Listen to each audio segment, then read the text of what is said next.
بەشێک لە قسەکانی بەڕستان لەگەڵ ئیدارەی ئۆباما کوردستانی سووریا دەبێت. ئیدارەی ئۆباما هیچ تەسەوڕێکی لەسەر کوردستانی سووریای دوای ئەسەد هەیە؟ زۆر سپاس جناب.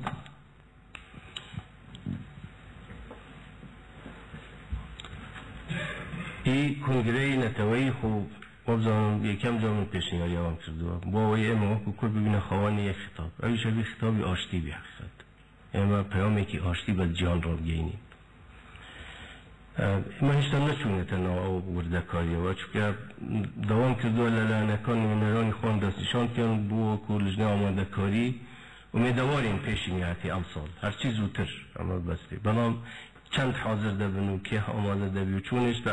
ئەو لژنە ئامادەکاری ئەو بڕیارە دەچۆن دەبی. ئەوەی تر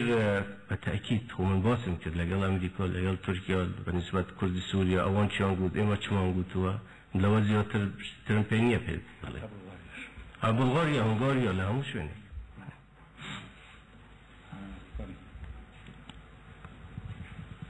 عبدالحمید زێباری لە ئاژانسی فرانس پرێس.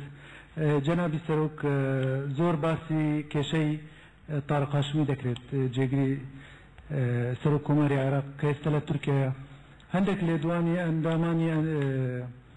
ئەنجومەنی نوێنەرێنی عێراق کە لە سەر لیستی کوردستانین داوایان ئەوە لە هاشمی دەکرد کە هاشمی نەگەڕێتەوە کوردستان. ئێوە چاوتان بە هاشمی کەوت لە تورکیا دەگەڕێتەوە کوردستانیان نە زۆر پرسیار لەوە دەکرێت. پرسیارێکی دیکەش دەکرێت ئایا ئیش دەکرێت لەسەر ئەوە کە هەرێمێکی سونە بەهێز دابمەزرێت لە ناوچە سونیەکان کە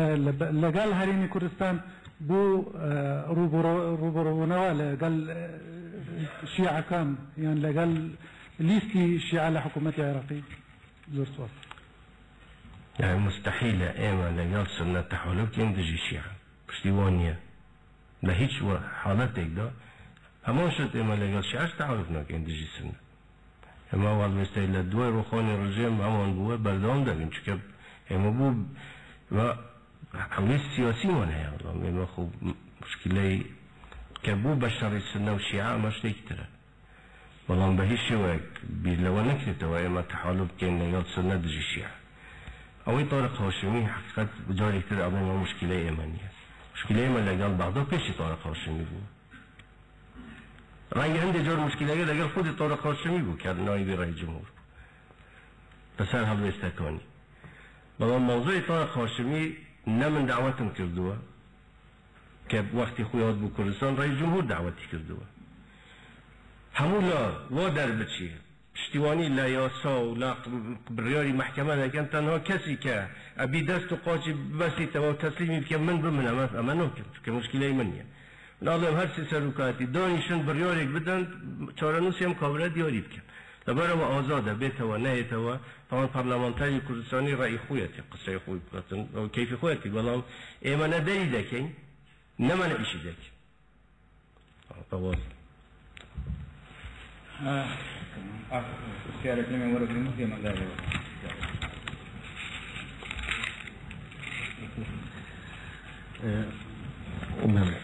بوي بو معلوماتي واش يعني حقد من بشيك زور استفزاز بو كخبر يا نورد يا المتيبدن بو بدزي درباز بو تركيا بو ما قاچاقچین لره دانشتون خلای دروازی ترکیه کی اگر اوندا متهم بو درواز بود يعني پیامی که زور نزم بود زور به این تأثیر بود. بله من تنقصان لو بشيء كان كمسؤول دفتن كبشي أخيري بو وكدعواك لمدياكاراني كيرك ومكاري كين خلقوا الشاركين وأراسي بوردك إن كمان بوغرانا وياخو بو بهز كدني انتماء ببون اجتماع وديارة داوایە لە جێی خۆیاتی و ئەمە واجبی خۆمانە وەکو میدیاکاران ئێمە هەمیشە ئیش لەسەر بکەین کە ئینتیمای هاوڵاتیان بۆ نیشتیمان بەهێز بێ و پتەوە بێ بەڵام من پێم وایە ئەم کارە تەنها کاری میدیاکاران نییە ئەم کارە کاری سیاسیەکانیشە و کاری کاربەدەستان و فەرمانڕەوایە ڕەواکانە کە کاتی هاوڵاتی ئیحساس بکات ئەو هەستەی لا دروست بێت کە دەسەڵات گوێی لێگرێ و دەسەڵات مافەکانی پارێزێ ودەسەڵات ئەبێتە ئەو چەترە کە هەومان لە دژەی دەتوانین کۆبینەوانێ من پێم وابێ ئەو ئینتیمایە بەهێزتر و بەقوترە بێ بەڵام لە کاتێکا کە لە هەرێمی کوردستان بە شاهدی هەمووانی کە و بەڕێزانی لێرە دانیشتون نەعەدالەتێکی گەورە هەیە لە دابەشکردنی سەرۆت و سامانی ئەم وڵاتە و ناشەفافەتێکی گەورە هەیە لە چۆنەتی دەرهێنان و فرۆشتنی نەوت لە میزانیا لە دابەشکردنی ئەو ئیمکاناتە بەسەر گروپە جیاوازەکانە و حساباتی سیاسی بۆ کرێت هاوڵاتی لێرە لە مافی هاوڵاتی بوونی خۆی وردە وردە داتەکێنرێت دوو دەکەوێتەوە من پێم وابێت تەنها میدیا ئاراستەکانی میدیا ناتوانێت و ئینتیمایە بۆ هاوڵاتیان دروست کاتەوە یەکی لەو شتانەی کە کاک مەسعود زۆرم پێخۆش بوو ئاماژەی پێکرد کە شکۆر ینی خۆشبەختانە ئەڵێ ئێمە یەکێتی لە دو ئامانجا لە نەتیجا ئەمە هەمان یەکەگرینەوە یەک ئاراستەی ئەمە دیارە خەبەرێکی خۆشە چکەوەی کە لە ئەعلامی بیستین لە ئەعلامی بەتایبەتی پارتی و یەکێتی بیستین وانە دیارە ئەمە ئیتفاقێکە زیاتر لەسەرەوەیە ئیتفاقێک نییە ئەمە یەکێکە لەو ڕخنانەی کە لە اتفاقی استراتیژی نێوان پارتی و یەکێتی ئەم اتفاقا شۆڕ نەبووەوە خوارە ناو ڕیزەکانی یەکێتی و پارتی اتفاقێکە زیاتر لەسەر ئاستی یاخود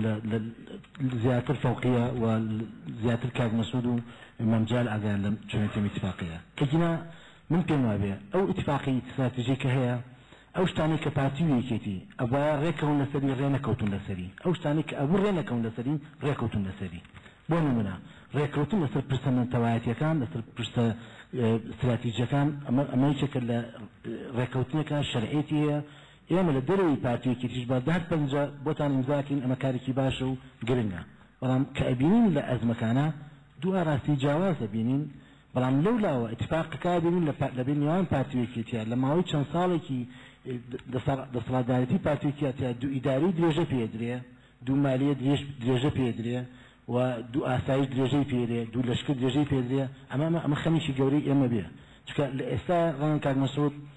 ئەم پەیامی پێ نەگەشت بێ بەڵام من دڵنیاتەکەم لە هەر لەو حەملە ئەعلامی کە پارتی و یەکێتی دەزیان پێکردووە خەڵک زۆر شڵەژاون لەوەی کە ئەگەریەوە هەیە شەڕی ناوخۆ دروست بێتەوە بۆ لەبەرەوەی پارتی و یەکێتی هەردوولایان خاوەن لەشکری تایبەتی خۆیانن و ئەم لەشکرانە چاڕی عازەکەکەن لەشکرێکی ئەعلامی هەیە بەداخەوە لە دەوری ئەم دوو پارتە هەر ئەوەی ئاماژیان بۆ بکەن ئەوان دەست پێەکەن لاپەڕەکانیان پڕەکەنەوەنێ من تەمەناکەم کاک مەسعود وەکو سەرۆکی هەرێم لەم لەحزە کۆمەڵە دەست پێش خەریکات بۆ نیەت پاکی بۆ هێوەرکردنەوەی خەڵک بۆ دروستکردنەوەی ئینتیما کاک مەسعود چ معنای هەیە تاکو ئێستا نیوەی ئەڵێ ئافرەت و نیوە لێ ژن قوتابی و خوێندکار یعنی بەڕاستی زمانەکەش لەت بووە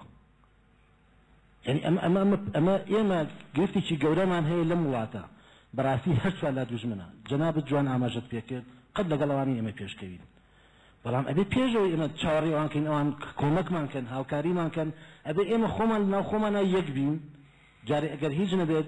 أو نو مالي خمان بو أراسي ركينواني كا برجي قرفتكان وبلا مردان وأجر كاين دروكين مثلا أو اتفاقي كلا بيني بارتي كي هي اتفاقي كلا لو ناتي بو بربونو بيه لو ناتي اتفاقي بيبو دا بجبون اتفاقي بيبو إدارة كذب من بيم باشا لأن كل كان بتعرفي جنابي سرور ببلا بتشاقتني لأني أوبوزيسيون وجوازي بيروبوتشون اتفاقي كريه لسر شونتي بربونو اتفاقي كريه لسر أو متسياني كلا لسر أملاته هي لسر هريمه هي شكل براسي كل زول بيبشوتنا ڕاستە دۆستی ئەمریکیمان هەیە ڕاستە پێشوازیمان لێکەن بەڵام کە بێتە سەر ئەوەی کە ئێمە وڵاتیشی عەرەبی وەکو فەلەستینەکان کۆمەڵی وڵاتی عەرەبی دەعممانکانیمانە وەکۆی کە لەناو ئیتفاقێکی گەورەی تورکەکان نابین ئەمەمان نییە وەکو ئێران کۆمەڵە تەحالوفات و وڵاتێکی 90 ملیۆنیە ئیمکاناتێکی فەرەنگێکی گەورەی هەیە ئەمەمان نییە ئێمە نەتەوەیەکین تازە خەریکە پێگەین تازە خەریکە جێگاگرین أما بيسي بويكا خمان رخين ويا من بيجنا كان بو بريس كاك مسعود شاي زياتر لسر أو بيت رولي شي جوري هبيت لعشكنوي خلق رولي شي جوري هبيت لعشكنوي أم لعنة سياسياني كا أمره سهمان هي لناو معادلة سياسية تانا وكاك مسعود دس بيش خريكات مادام بيوايا لمسألة جوركان أبي ما تجاوزي حزب كين بعد تجاوزي أو كين كأمجنان وآفرتان وقطابيان وخنكاران وأنا قورين إسا اتفاقي كي مسعود أو كزور عقيتي يام المدرسة الرجاء بيستم بتمان كوميسيون دوس كان بما في مروف أبي دابشتان كدو كوميسيون أبي سرب بارتي بيو ديوان تشاودي كابي سرب كيتي بيارا بيتشوانوا أما بعد تجاوزي كين بعدين دست خطي سربخو بعدين أما دو كوميسيونا لرجاي برلمان وهلا بجيري بقى أما لدست بارتي كيتي أنا مني بويكا خلط ضمنابي لو كبارتي كيتي خريكة تجاوزي أو قناغا كقناغي حزباتي وبدي كوتن بو زور سباس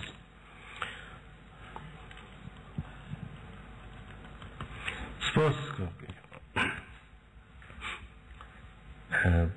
هایی بی چاکسازی و پیماخوش را همون تانی آرمتی در بین و فعلا بلاین یک نکته بی همون لام بجدار بین پروسه که و پیوستی بر رولی همون تاکی کرده باید و ایوه توانان یارمتی که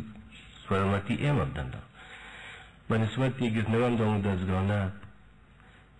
ایشی بکروانی بده ایشی بونه اکراب خوزگه با بریارک هموش تکون توابوانا بلان تاوی زمینه بود ساز بکی بووی جگیر بی و به تأکید زور هنگاوی باشیش رو بطالتی لمسئله پیشمریم دنیا تانک لمسئله آسایشیش امشتانه خریه که تواب دوی زور بجدیش تواب دوی مسئله شرعی نوخون دنیا تانک باور بکن که من قبولم کرد سروکاتی هریم خوش آده هدفی سرکی من اما بو آسوایی شرعی نوخوش نهر فکر نوخوش دین شد اما بو لجیانم و استش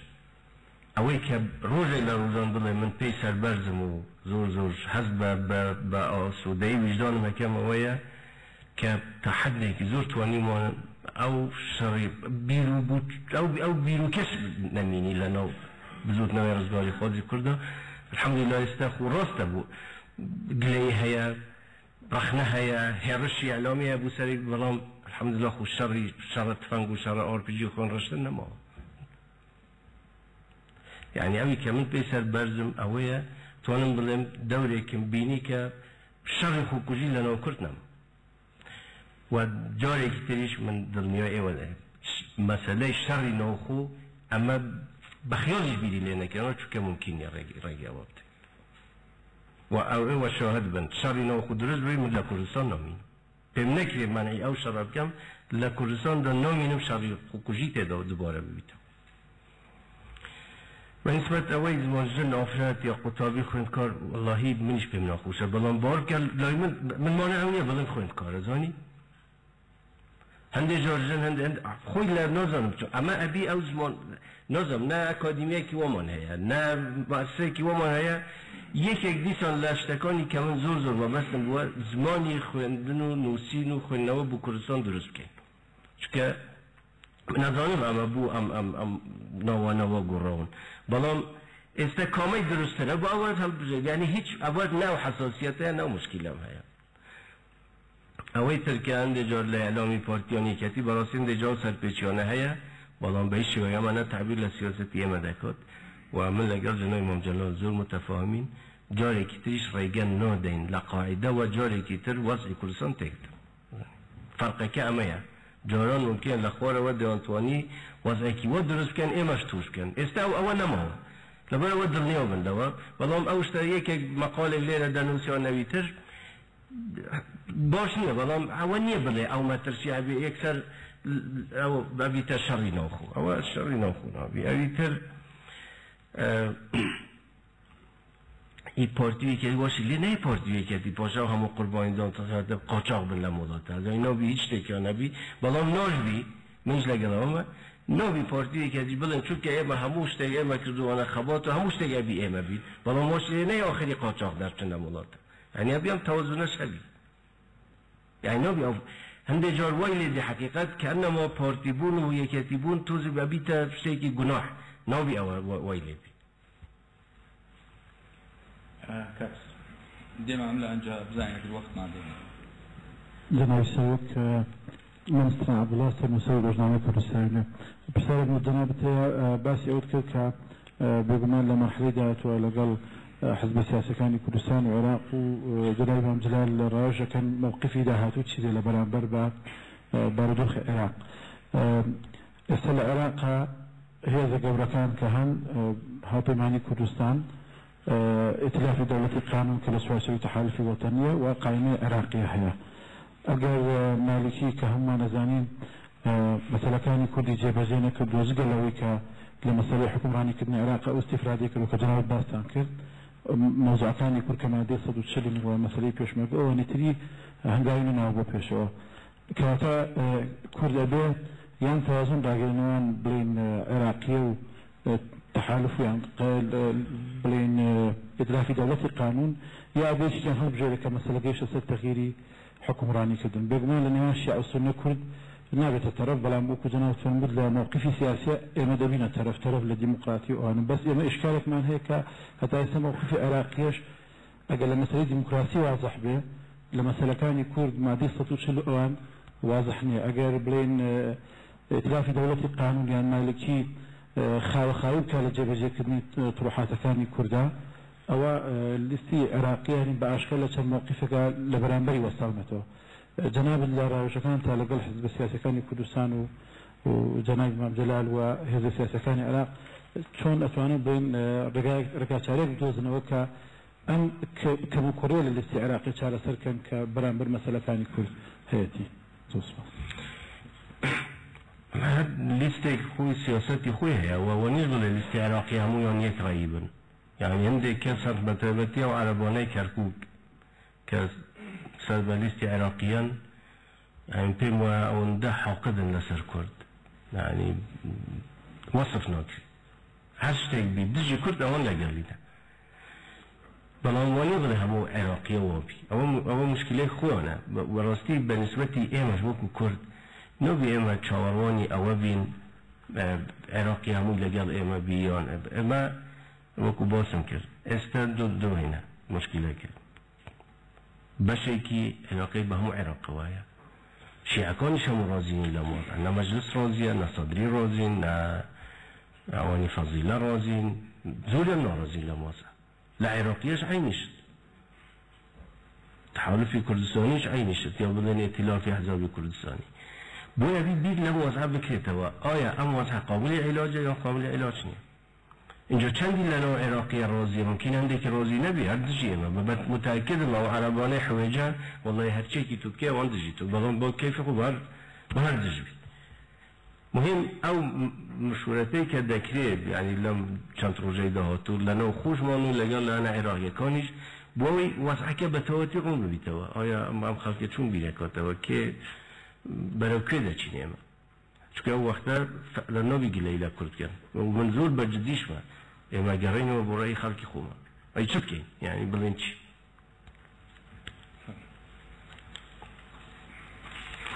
ئەو برادر دوای جەناب پێش جەناب ببوورە.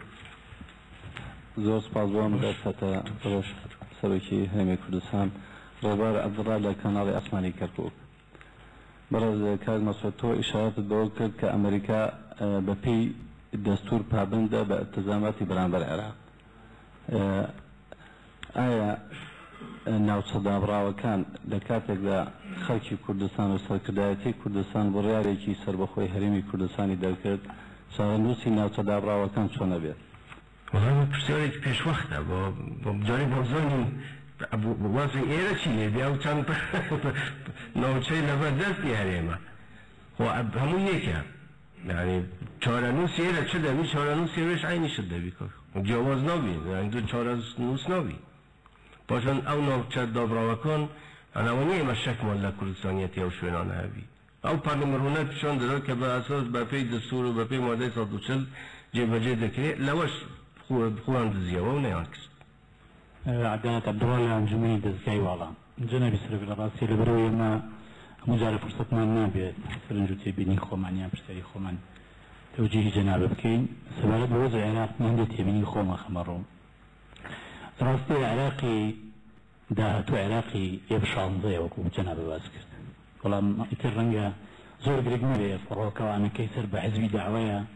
یان سەر بە عێراقیەیە یان هەر حیزبێکی تر. پێم وایە هەمومان وەکو کورد بە گشتی جۆرە تووشی وەهمە بن پێمان وا بە عێراقی مستەقبەل عێراقیشی دیموکراتیە و ئەو ڕیهانەشە گەلای ئەمریکیەکانە بێ کە بە تۆڵێن ئێمە لەگەڵ عێراقیشی دیموکراتی فیدراڵی یەکگرتوویان ئەم ڕیهانە ئەمریکیەکان خۆشیان قەناعەتیان پێ نییە پێم وایە ئەمە هەڵوێستێکە پەیوەندی بە مامەڵەکردنی مواکەبەکردنی وەزعی ئێستای عێراقەوە هەیە کە ئەمە ئەگەر بوون بە نسبەت ئەمریکیەکانەوە سیاسەتێکی مەرحەلی بێ بە نسبەت کوردەوە هەڵەیە کە مواکەبەی ئەم بیرۆکەیە بکە. جەناب من زۆرم پێخۆشەکە زۆر بایەغ بە مەسەلەی فاکتەری خۆییەتی لە فاکتەری خۆیەوە بایەغدان بە فاکتەری خۆیی لە ڕاستیە مەسئولیاتی نیشتیمانی قورسترە بن جەنابی سەرۆک یعنی تۆ چۆن بتەوێ جەبهەی کوردی بەهێز بکەی ماڵی ئەو عیبارەتە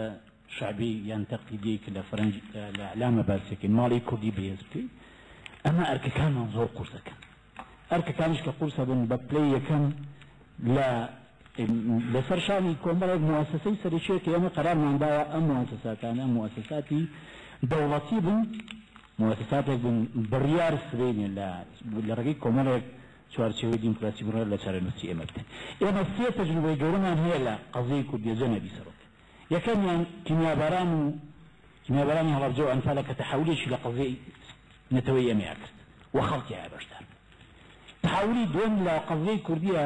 لە ڕاپەڕی نابوو کە خەڵکیایە بەشداری کرد تحولی سێم لە کۆڕەوایە کە ئەمە لە قەزەی کوردیە ڕووەدا دیسانەوە خەڵکیایە بەشداری کرد لەبەرەوە ئەگەر بمانە تحولی گەورەتر لە قەزەی کوردیە بکەین و لە مەسیری خۆمان بکەین ئەبێ پشت بە خەڵکەمان بێت و ئەمە مەسئولیەتەکان زۆر گەورەکە بە قەناعەتی من زۆر گرنگە ئێمە پێشتر شتێک جەنابی سەرۆک بەسەر عقدەی سەردەمی شەڕی ناوخۆیە زاڵ بین کە من پێم وایە هێشتا زاڵ نەبووین لەسەر ئاستی قیادا وەکو پێویست لە ئاستی خوارەوە و ئەمە هەڵەیە و بەبێ زاڵبوون بەسەر ئەم گریانەی کە میراتی شەڕی ناوخۆ لە ڕووی نەفسیوە لە ڕووی اجتماعیەوە لە ڕووی سیاسیەوە لە ڕووی ئیداریەوە بۆمانی دروست کردووە زۆر زەحمەتە ئێمە بتوانین تەنانەت گرێ و لەسەر عاملی ذاتی بکەین لە هەر گۆڕانکاریەکە بمانێت لە مستەقبەڵێک بکەین لەبەرەوە ینی سەرنجم بۆ لەسەر مەسەلەی ئەوەیە تەنانەت بێژ لە تەجروبەی خۆشمان ڕووداوەکانی شۆرشەکانی جیهانی عەرەبیش ئەمەش بۆی سەلبانین کە ئەو تێگەیشتنا بۆ گۆڕانکاری لە سەر چارەنووسی هەر وڵاتێک تەنها بە چاوەڕوانیکردنی ئەوەی عاملی خارجی تا چەند مساعدە ئەم مەفهومەش گۆڕانی بەسەر هاتووە ئەوەی کە لە تونس ڕووی داوە ئەوەی کە لە مەسر ڕووی داوە لە کۆشکی سپی و بڕیاری دێنەدراوە کۆشکی سپی مواکەبەی ڕووداوی کرد ئەوەی ڕژێمی بن عەلی لە تونس فەڕەنسیەکان هەتا دووان پێشەوە حەلیفی بوون بەڵام کە شەعب هاتە سەرجاتە تەواو کەواتە تەنانەت ئەبێ مەفهوممان بۆ عاملی خارجیش لە گۆڕانکاریە گۆڕانی بەسەرا بێ من خۆشحاڵم کە جەنابەت مهتەمی بە عاملی ذاتی بەڵام ئەمە کۆمەڵێک مەسئولیاتی گەورەی خاصە سەر شانمان کە بەرادەران هەندێکیان باسکردن نامێت دووبارەیەکەمەوە زۆر سپاس وەڵا ئەگەر بە یانبوو معلوماتیەوە کە ڕژێمی باس ڕووخان 2003 کە برێمە هات بۆ ئێرە هەوڵی دام وەزعەتێک داد هەموو هەوڵێکیەوە بۆ وەزعەتێک داد چەند جۆر تووشی شەڕ هاتین لەگەڵ یانی گەیشتەوە یانی هەر ببیتە شەڕ بەینی ئێمە شەڕی تەواو ئەوە نەبوو بڵێ کەس بۆ ئێمە ئەو وەزعی دروستکردنی من زۆر بە سەراحەت گوتم ئەگەر بە تەمای خەڵک بین هیچ بۆ ئێمە نەکرد بەڵام بی خۆمان بیکەین بەڵام بزانین کەی و چۆن دەیکەی و ئەماش بۆش من ئەڵێم ئێمە گەڕێنەوە بۆ ڕێی میلەت چونکە ئەماش مەسەلەیەکی گەورەیە بی میلەت بڕیاری لێ بدات بە من و بە یەکیتر نەتوانین ئێمە بڕیار لە شتێکی وا بدەین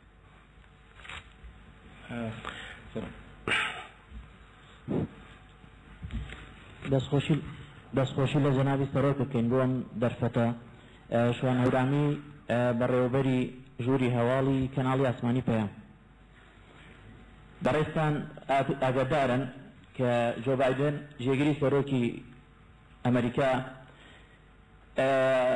ئەندازیاری دابەشکردنی عێراق بوو یعنی ئەو نەخشەیە کە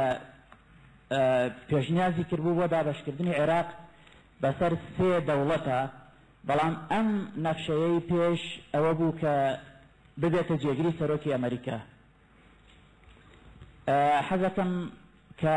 لەم نزیکانە لەم سەفەرەیە کە جەنابەت بایدنت دیوە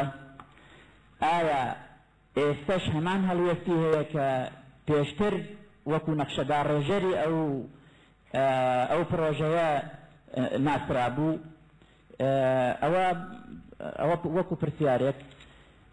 اینجا جەنابەت ئاماژەتدا بە هەندێک چەمک گەڕانەوە بۆ ڕای خەڵک ئەگەر ئێمە بێهیوا بووین لەوەی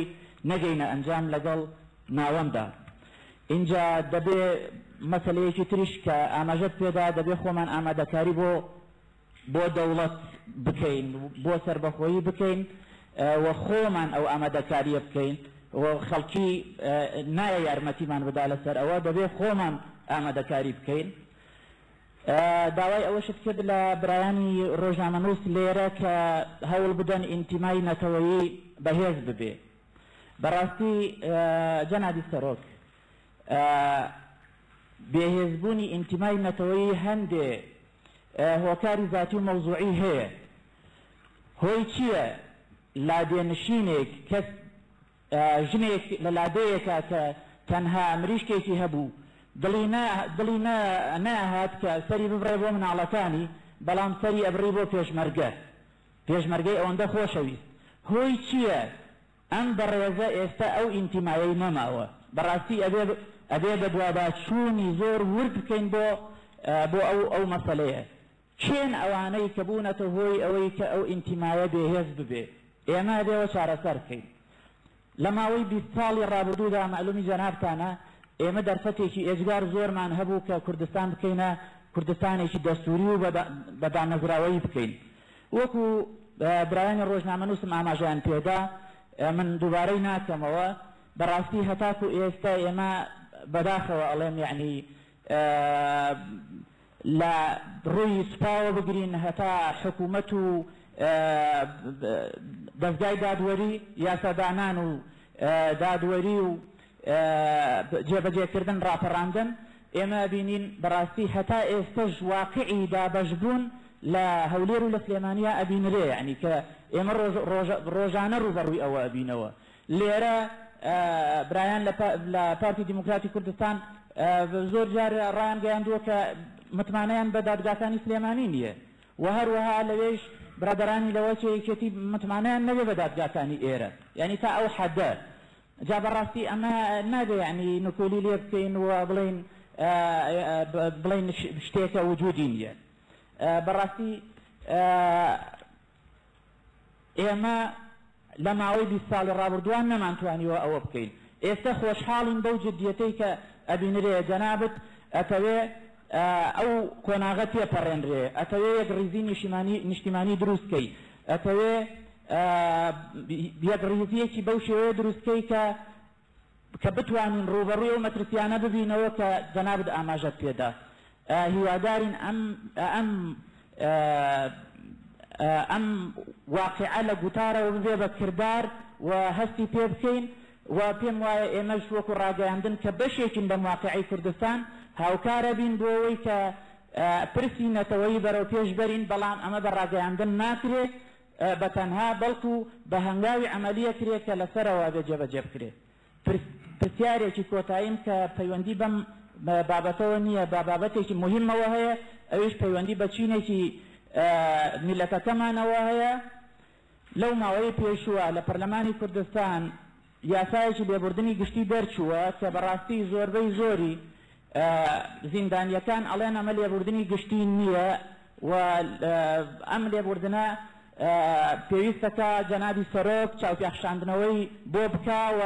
واژۆی نەکا بینێرێتەوە بۆ پەرلەمانی کوردستان بۆ ئەوەی زۆرترین خەڵک لەو لێبوردنە بەهرەمەند ببن. ئێمە حەزەکەین وەڵامی بەڕێزیان بزانین لەو بارەشەوە. زۆر سپاس. سپاس. کاکە بایدن وەختی ئەو پرۆژەی پێشکەش کرده بووە وەختە سیناتۆر بوو. ئێستا نایبی ڕئیسی ئەمریکا فەرقە، وەختی یەکێک سیناتۆر بی ئازادترە لەوەی قسە بکات و ئەڵێ زەرببڕی لەوەی کە بوو بە جێگیری سەرۆکی ئەمریکا. احتیمال لە دڵی خۆی هەمان حەزی هەبی، بەڵام فەرق. وەڵی منیش ئەو پرسیارە دەکەم چونکە من خۆم دیمە زۆر جار چوونەتە دێک ڕەنگە نانیان نەبووی بەڵام مانەیان نەبووە مناڵیان سەر ببڕن بووە و ئەوەندە پێشمەرگە خۆش منیش ئەو پرسیار بوو، بەڵام وەرن بە ئەو ئینتیما بگەڕینەوە، بە ئەو خۆشەویستیە بگەڕینەوە هەموو پێکەوە، یعنی با یارمەتی یەکتری بدەین فەرق، یعنی چ خەتا لە ئێمە پێوەڵ دەڵێن. دوی دارەی فرموا باورن با چاره سری بکن با جدیش ما یعنی ما مش بج به حال خون حاضرین قبولی بکم دو اداره بیتن و دو محاکم جواز بی و پلیس جواز بی چون یعنی چی بو غلطه بخون ممکن لبرا و ابي لم صال ده زور شد بكري بعملي يعني هو قصنك چون فعلا بو ولات يمون همو ناشكريتن يعني هو بهر منطقه هر چی یکی بیاوی او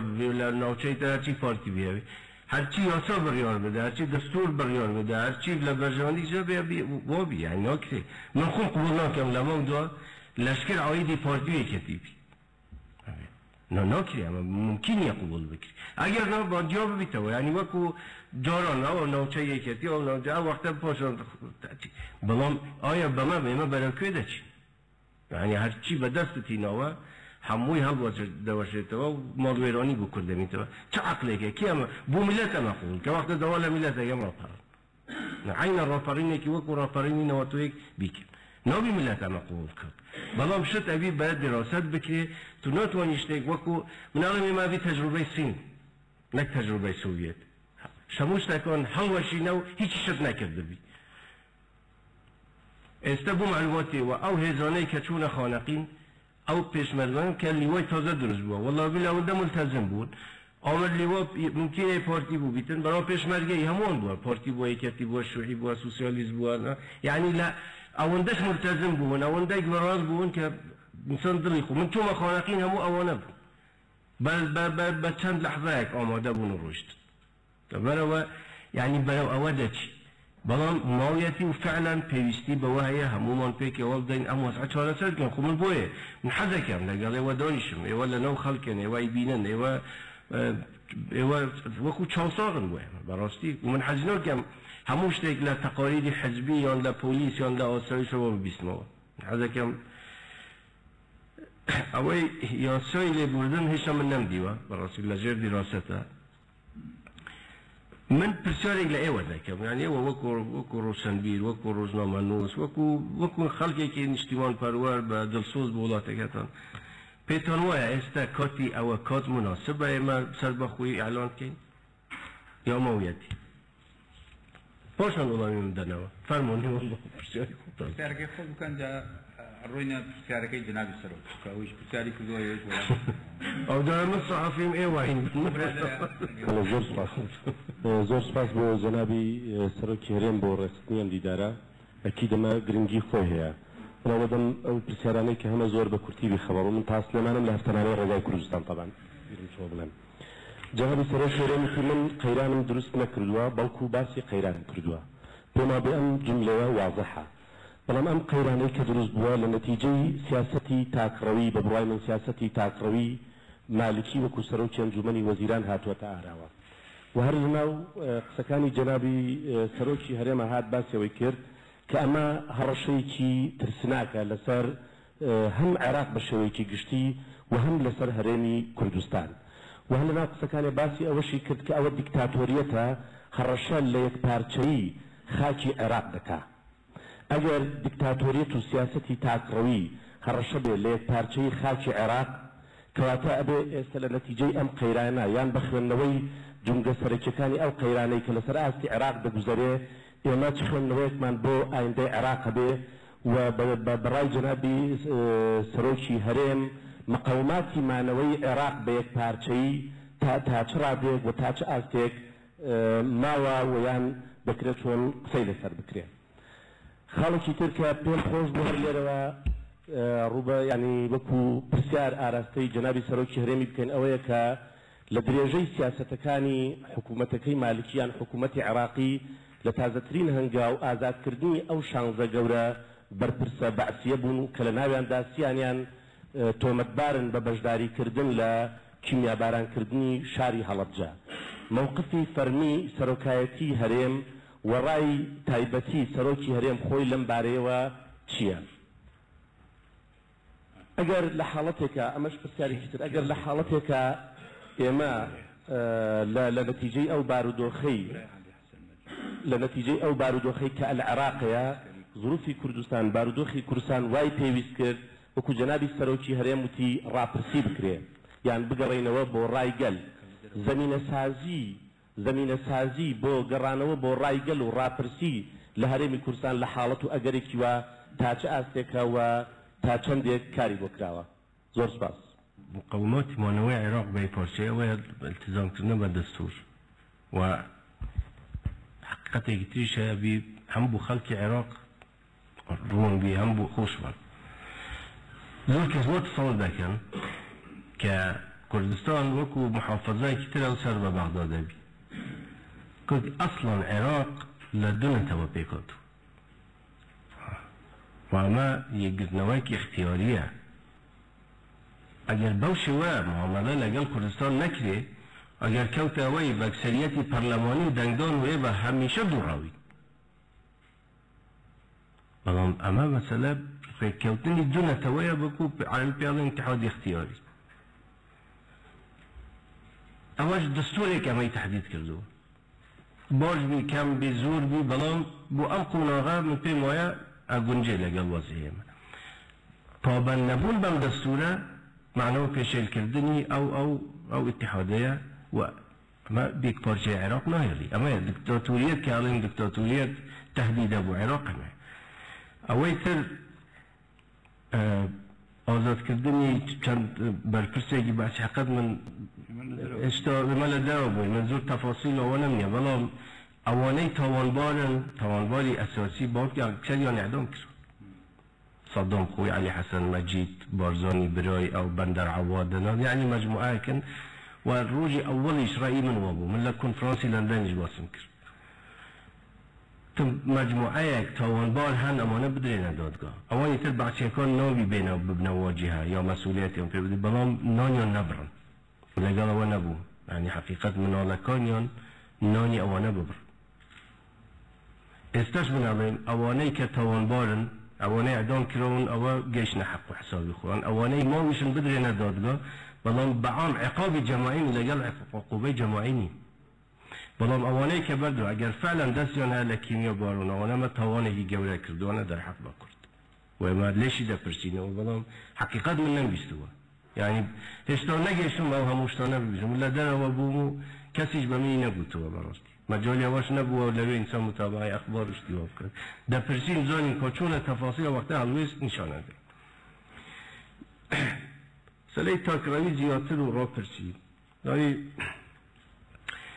اما دو ازمونی زندومان لبردسته المانیا و چکسلواکی المانیا یک ملت بود تسلیان به دو دولت پاش 40-50 سال یکیان گرفته بود چون که اونا آسایی بود چین و اسلوواک دو ملت بود به زور کران به یک دولت پاش 40-50 سال یک جا بونەوە بەخۆشی مسئله ئێمە عێراقیش عینشتە ئێمە دوونەتەوەی جیاوازین ئێمە عەرەب نین يعني مشكلة ليلة دان بجار أواني لبغداد حكومة كان وتصور ذا كان كإيماء بي لجي دستي أوان بي مشكلة من حقيقتنا قال أم فرهنجيات قيلوا كإيماء باشين خرابين هرچيكي هين بلام إيماء نتواكين شخصيتي كردي أبي باريز راوبي خصوصيتي كردي أبي باريز راوبي اما مسئله که قابلی اون نمساومه ایل سر بکری پاش آن استایمه باسی انفال دکینو کیمیا باران و پاش همو قربانی دانه ولا جاری که تر حسن شهرستانی ناصیری تو بریاری لبده مستحیله اما ممکن یما قبول بکری رازین به اتحاد اختیاری پیکه و بینو ام دستور حکم بیو اهلا و سهلا رازین بن من علم یعنی بای زور براشکانه پیتران دلیم اگر خوا نخواسته ایما ناچار ببین ایما یا ناچار که شر کینوه من حاضر نیم یک فشگی ترتقین موا نبو فدرالی نبو کنفدرالی نبو اگر مجبور بو ملتی کرد خوین برجین تو ابی بو سر بخویی بی استا ایما بی هول دین ام دست کوتانه بپاریزین خومان آماده بکین او ام پیه که هیا محکم تری بکین قایم تری بکین یک مالی نامالی کرد ریک تری بکین او گرفتانه ناخومان او گندلی که باز دکری او مشاکلی ناخومان نهیلین ابی همومان پیکه و حول دین فرصت ممکنه لجیلی ایمن ابی نوعي دواي إما بي يعني أما ممكن يشوف أما ألمانيا وأما شيء بس الفرق يعني دو أزمون زندوه ما بارك بينام إنسان زور خوي بيرمان دوب که أو روز هرده بلان اگر ناچار کرایم با عقلیتی که استه اگر پیمان کرا علاجی که زور باشه یا لا نکنید اگر نه متأكد من امانه رومان دکشن باشه بم عقلیت اگر بوان چیکار سر اگر بوان بکری من علم اگر ایما ناچار بون خوین برجه نه ام جاره خوین ابی بوسر بخوی بی بوشته کی تر حرام ما خوینی کل برجه هذا دخل معنا سير سيار ولكن أواني كبسيار يعني جناب لزو جنابي سروقش بسياري كي كذا وتواني أواني بسياري كي جنابي سروقش أترسم لبير ما بجيب أنا بسياري كلك ما أيده يعني وقتها ثاني يوم شو اللي مداني فرمولا سواس بوم درفته كمال جلال يارددري بربر لا دنگي قلي كردستان برز سروشي هريم من نامي تفاصيل وردكاري برادران زور باسيان كردوا اماجت بوكر بلام اوي كخالي جرينجر لاي من او اگريه كبرزد اماجت بيكر لا دوي گفتوگو آلو گوری راگوری نوا سبارت بم قيراني يستاي لنيوان هريمو بغدايا هي لقل دانا كردكان ولا عراقي كان او اگريه اماجت بوكر كدقرينو بو رايقل من ده برسم بنمانا وخويو بنمانا وخويا كان مالي كردي لآت روبونوي فاكتر ناو خويا كي عراق دايا لكاتي او اقريا بكاريناني رايقشتي لبرانبر فاكتر ناو خوي عراقي وفاكتر دريشكان ياخد دبيت وەک ئاماژەت بۆ کرد لە قسەکانە 6 ساڵی کە یا چەند ساڵێکی کە بوەستین بۆ هەلومەرجێکی دیکە کە وەک ئاماژەت بۆ کرد 6 ساڵە دەسەڵاتی عێراقی لە وعد و بەڵێنەکانی کە لە دەستورە هاتووە پێشێلی کردووە یا پابند نەبووە بە ویست و خواستی خەڵکی هەرێمی کوردستان نەبووە ئەوە بێ ئێمە وەکو حزب سیاسی کان یا به خلق کردستان اما بی یک هلوستانه بی اما مرجع سرکیه و من پی ماشه دنیا شمازانی و که حق لای ایمه چون پیشی دستور ایمه نوان کردوه اوان کردوانه فرمون با بین حد کن یو این از کن حد لانه کی نيو دولتي بوبين زونن لكي ايما هلا ما نكذب يا خرقي دستور ما نكذب يا حاضرين اعترافش كانوا عذر خواهش بكين بلان فرمون لكي ايما كردوان هم ارتشي اوان همو هولو تقنان اوي دستور بايما يدوا جاري كتر ويقرنا ولا ايما وبروا بالنسبة ايما بالنماي اساسي بو ايما اوي ايما بي دو خطاب ما نبي لقال بعض ده بيه ما خواني ايش خطاب فرم جنابه جاء آخر كسيش جنابه جبه آخر كسيش هندريان عثمان لا بربري رادوينوا در رادوينوا والله من بس بين باش بو سرتا او بلم زور لا اشتكان وتراب راستي بين باش بو بلم كمن لقم او بو شنام كتشي كل لقل مالكيان كشي سلوكياتي هريم لقل مالكي بقناعاتي شخصي من كشيكي شخصية لبروي مالكي لصالي 2008 وقتي كمجلسي أعلى ضعيف وياخذ أيش مساهمة كل ضعيف كالدنيا بتابتي لدواي وفاتي عبد العزيز حكيم ضربيكي سياسي لو بيك هات بقوة الشيعية العراق دا ولا حسابي أوان شعبيتي بياكر بتابتي دواي بكار هناني كارتي معرضة كبني فيدرالية جنوب لبشائر الخيرة للطرف الشيعية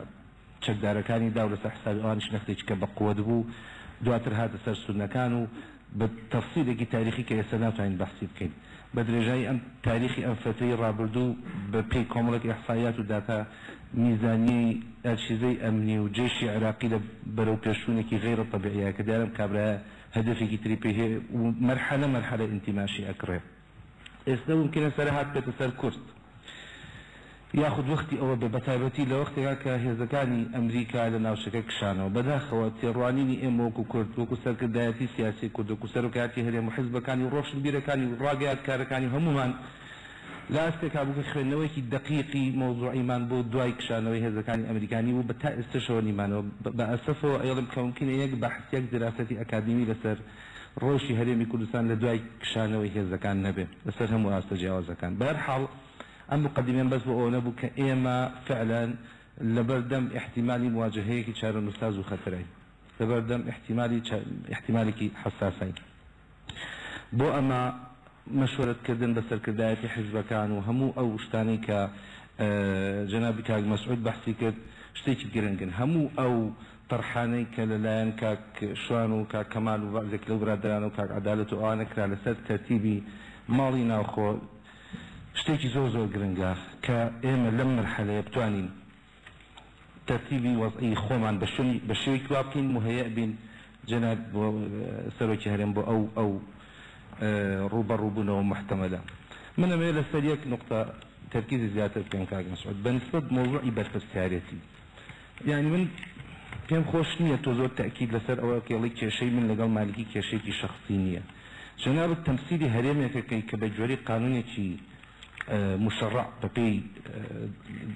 دستوری عێراق یاخود واقعی معتەرەفی کوردستان لەلایەن دستوری عێراقەوە سەرۆکی هەرێمێکی لە انتخاباتێکە کە زۆرینەی دەنگێتێنەوە لەبەرەوەی سەر جەنابەت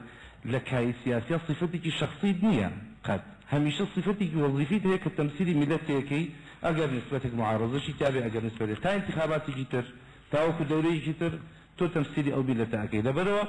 بۆ ئێمە وا تێ بگەین ینی من وا تێگەیشتم کە تۆ زۆر تەکید لەسەر ئەواکەی صفەتی خۆت شخصی نییە لە نیزاع لەگەڵ بەغا کە منش قەناعەتم وایە شخصیەن ئەمە خوێندنەوەی کە بۆ ڕەئی دووهەم کە پێی وا کێشە لەگەڵ بەغا کێشەیەکی شخصیە کە پێی وایە کێشە لەگەڵ بەغا کێشەی مەسلحەتە کێشەی شەریکاتی نەوتە کێشەی هاشمیەکی کۆمەڵە کێشەی شخصیە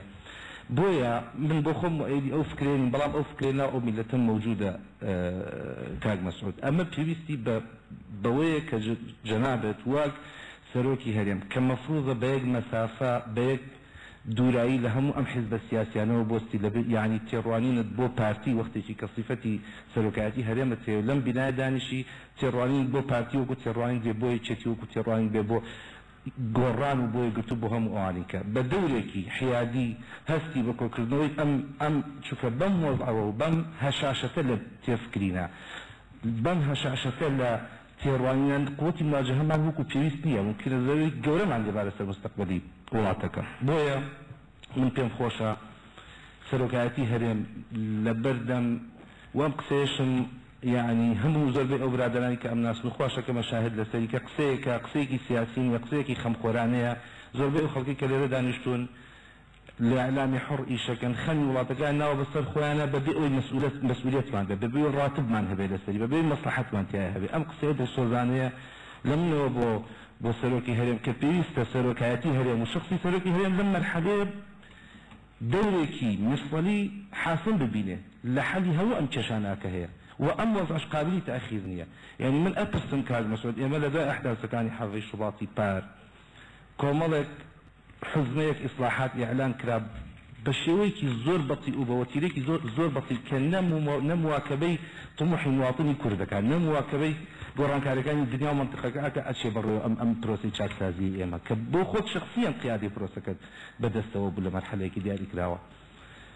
بارحاڵ تەفاسیری زۆر هەیە من نەزانم کە وەخت کەمە دووبارە داواکەم سەرۆکایەتی هەرێم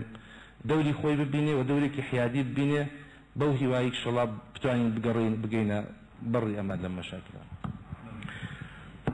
سپاس کاکە وەڵا من هەوڵم داوە هەمیشە حیادی بم بەڵام هەندێ جار خەڵکی تر حیادی نییە لەگەڵ من دەزانی یعنی شەڕم پێ دەفرۆشم نەگینە وەڵی من حیادی ئەمە یەک دوام کە من ئەڵێم شەخسی چونکە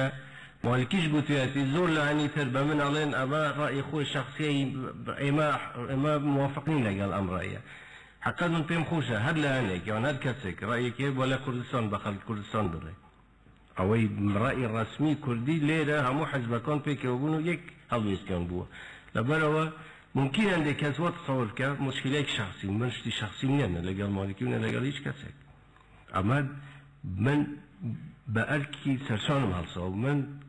حسب ما ترسيه جولاك يوم لسر آینده كل بدست يوم كابر أجر وبميني هشتا أوانية سودا صلاتينية ومن لم يكن قلتما استش أيلين ام کابرایه نوی F-16 بگاته دستی یا F-16 نوی بگاته دستی یا نوع سلاحانه که بتوانی اوی لمشکی ده برانبر با کرد بیکن یا اگر بی او لوید او لو شوینه نبی اگر من شخصی چه مشکل هم هیا لگرم و اگر فعلا لعنه که کردیش کتا لوی مالکی بشیوی که ترقصه بکات او وقتا با اولامی ملتی کرداته و نکی من کیف خواهد بڕای من ئەوەی جەنابەت فەرمووت کە ئەگەر شەڕ بکرێتەوە خوێنی کورد بڕژێتن پێویستە لەسەر سەربەخۆیی بیت ئەمجارە منیش بەش بە حاڵی خۆم بۆ پرسیاری جەنابەت پێم وایە ئەوەی کە لەو کاتەدا و لە ئەساسیشدا کورد بە تەواوی یەک دەخاتەوە پرسی سەربەخۆییە سپاس والله اگر ایوه راضی من پیم خوشه بین و دانشین زور خویانه و راستکوانه همو بچونه کانتان انسان پیم خوشه گندگی چون که براستی زور یارمتی داریشه والله یک پرسیار رو تو وی که لسر وی اکسون موبیل راست وزیری نوت ملنگل بو اما که چون رئیسی اکسون موبیل داوای کردو هات بینیم اینجا بو معلوماتی ایوه پارش لمانگی پنج اکسن موبیل آتن داوان کرد که گفتگو بکن من نامان بو مالکی نوسی تم اوانه هاتون داوای گفتگو کن وای بین لیره عقد امضا کن لگل حکومت حریم کردستان حقی کم آگادار بی